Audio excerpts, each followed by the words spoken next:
Assalamualaikum and may have a good day everyone, especially to our lecturers Mustafa, Kamal bin Mat. We are from Group 1 and we will present about the merger and acquisition of KLK and AZMAN Plantation. I will introduce our group member. First is myself, ATHILAH from MBF 5A, next NABILA AISYAH from MBF 5B, followed Muhammad FIKRI also from MBF 5A, and lastly NORFARAHATUL NABILA from MBF 5A. We will explain about overview, motive, type, benefits, drawbacks of merger and acquisition of KLK and AZMAN Plantation, and does the merger succeed, and what we can conclude about it. Plantation or KLK is a giant in the industry with a history dating back to 1906. As our acquirer, KLK are a vertically integrated global player with a massive market capitalization on Bursa Malaysia. Their operations span from upstream planting to downstream oleochemicals. This acquisition was a move to further solidify their upstream dominance. On the other side, the target ATM Plantation were smaller than KLK. They were highly priced for their high-quality assets. Specifically, their vast estates in Sabah and East Kalimantan were known for being well-managed with a relatively young farm age profile. For KLK, ATM Plantation wasn't just a competitor, they were a strategic asset that perfectly mirrored KLK's own operational standards. Now, let's talk numbers, the core of corporate finance. This was a massive 1.53 billion deal. KLK initiated the move by acquiring a 56.2% controlling stake from IGM Corporation. As finance students, we know that according to Malaysian Takeover Code, this triggered a mandatory general offer or MGO for the remaining shares. This wasn't a small bolt-on acquisition. It was a major capital allocation decision. Looking at the deal structure, this was a pure cash acquisition. KLK offered 2.10 Ringgit per share, which represented a significant premium at the time. Choosing a cash deal allowed for a faster execution and signaled KLK's strong liquidity position. Following the successful offer, IGM Plantation was privatized and officially delisted from Bursa Malaysia in 2021 December.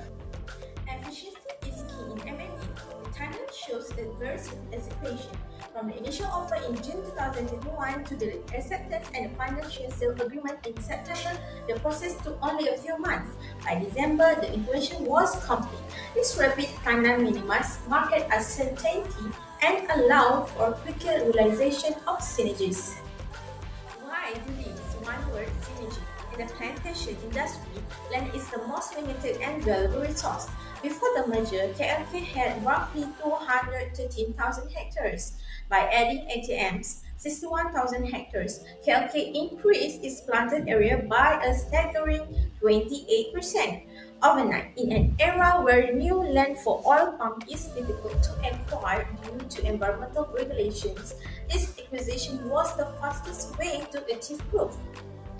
Geography matters. IGM's estates in Sabah and East Kalimantan are situated in prime oil palm regions. Many of these estates were located near KLK's existing refineries. This proximity allows for lower transportation costs and better logistic management, creating operational synergies that directly improve the bottom line. Moving on to the motive. Why did KLK buy ATM Plantation? The primary driver was strategic land scarcity. Due to strict no deforestation policies, clearing a new forest is no longer an option. Instead, KLK pursued a brownfield expansion by acquiring AGM. The established boosts their total land bank by nearly 28%, gaining established estate without the long wait of planting from scratch. Furthermore, there is geographic synergy. Both companies operate heavily in Sabah and East Kalimantan. This allows KLK to integrate logistics and share palms, oil mills, significantly reducing processing and transport costs. Moving on to the technical structure of the deal, type of merger. As you can see, we have classified this as a horizontal merger. This is because both KLK and IGM Plantation operate in the exact same industry. They are both upstream oil palm planter. Furthermore, they share the same geographical footprint with overlapping operations in Sabah and Indonesia. The primary goal here was simple: to consolidate market share and reduce competition in the region. Now, looking at the mechanism, it was not a simple handshake. It happened in two main steps. First, the direct purchase. KLK bought a controlling 56.2 stakes directly from the parent company, IGM Corps. Second, the MGO. Because they bought such a large chunk, it triggered a mandatory general offer. This means KLK was legally required to offer to buy the remaining 43.8% from the public shareholder. Finally, for the financial cost, KLK paid RM3.10 per share in cash. When you add it all up, the total deal value comes to approximately RM2.7 billion to acquire the 100% stake. Now, looking deeper in how they paid for this, the method used was a cash acquisition. Unlike some merger, where shares are swapped, KLK paid strictly in cash. They funded this through a mix of their own cash reserve and bank loan. The major benefit here was immediate liquidity for IGM shareholder. They got paid out instantly without having to worry about KLK future stock performance. This follow a clear two-step mechanism. The trigger starts when KLK bought the initial controlling stake from IGM Corporation. The obligation, this legally forced them to make the MGO for the rest of the share. The final outcome was the complete delisting and privatization for IGM Plantation, absorbing it fully into KLK.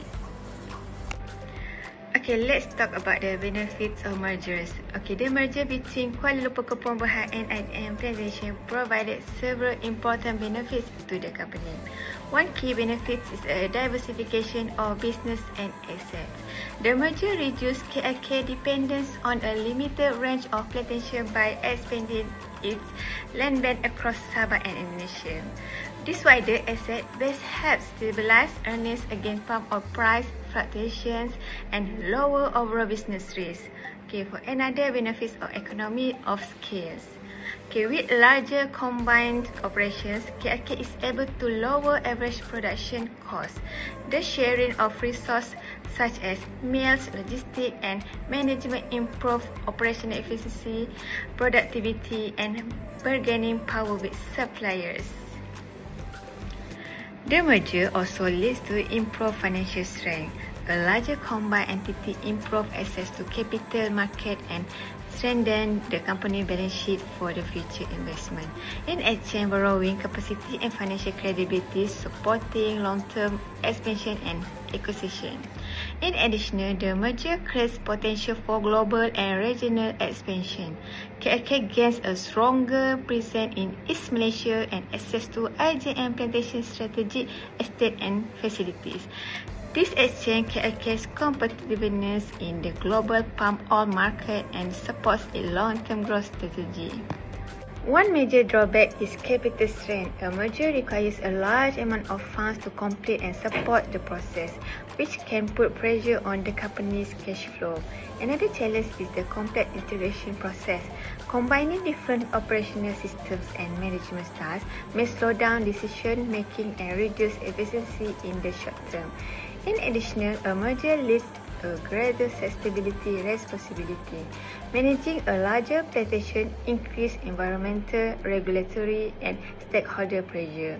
Lastly, there are higher financial risks. Additional financial may increase debt commitments and expose the company to higher interest obligations.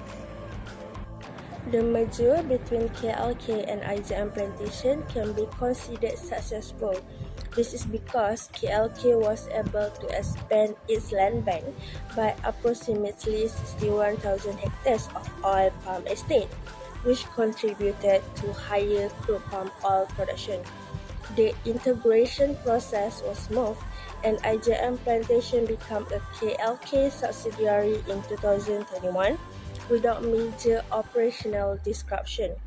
As a result, KLK strengthened its position in plantation industry and became one of the largest plantation companies in the region. Overall, the merger supports KLK's long-term growth strategy and enhances its competitiveness. In conclusion, the merger between KLK and IJM Plantation has proven to be a successful strategic move. KLK expanded its land bank by over 61,000 hectares, which not only increased crude palm oil production, but also improved overall operational efficiency. The integration was carried out smoothly with minimal disruption, showing effective planning and execution. This merger supports KLK long-term growth, efficiency, and sustainability goals. Despite the usual financial and cultural challenge that come with such mergers, it has created significant long-term value and strengthens KLK position as one of the leading plantation companies in the region.